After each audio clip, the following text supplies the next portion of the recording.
Diplômée de l'école d'enluminure d'Angers, Lucille Laurent s'est installée à Clisson pour enseigner et exercer son art, la calligraphie et l'enluminure. L'enluminure, c'est l'ensemble de toutes les illustrations, entre guillemets, c'est l'ancêtre de l'illustration qu'on trouve dans les manuscrits médiévaux, donc du 9e siècle jusqu'au 15e siècle. Ça servait à quoi? Ça servait justement à illustrer les textes d'époque et donc en première partie des Bibles en fait. Des Bibles parce que donc, tout le monde ne savait pas ni lire ni écrire. Et donc voilà, on avait besoin de dessins en fait pour que les gens sachent un petit peu de quoi on parle. Dans l'enluminure, vous avez plusieurs choses.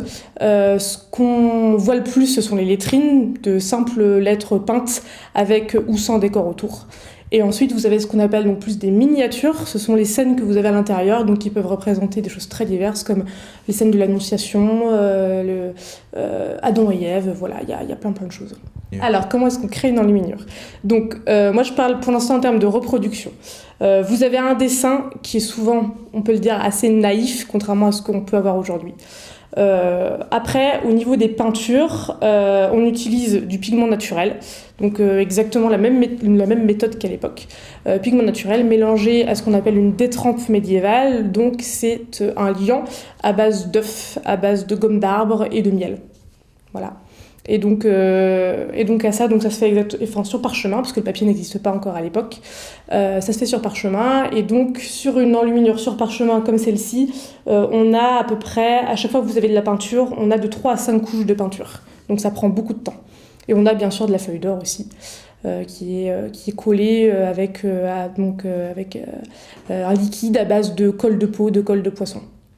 Alors, est-ce qu'à l'époque, c'était réservé, je dirais, à des œuvres de haute qualité? Alors, oui, effectivement. Donc d'abord, il y avait les Bibles à l'époque. Ensuite, ça se démocratise un petit peu vers le XIVe siècle.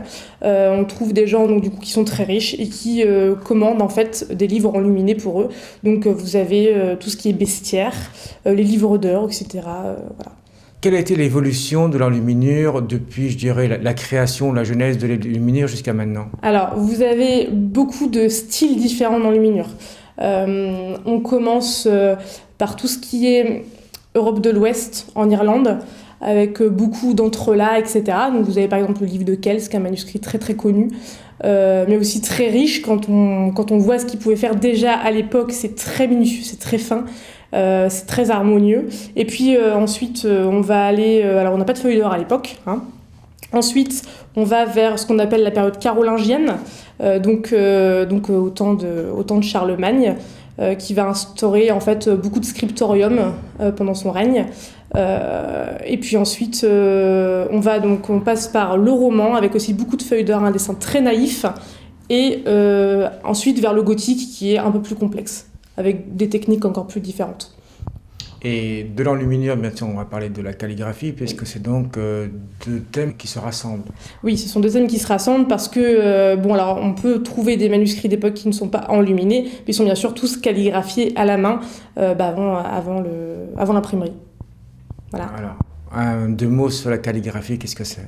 Alors la calligraphie, donc c'est l'écriture manuscrite, ça vient du grec qui veut dire belle écriture. Donc ça regroupe toutes les polices d'écriture d'antan qu'on faisait à la main. Qu'est-ce qu'on vous demande en calligraphie?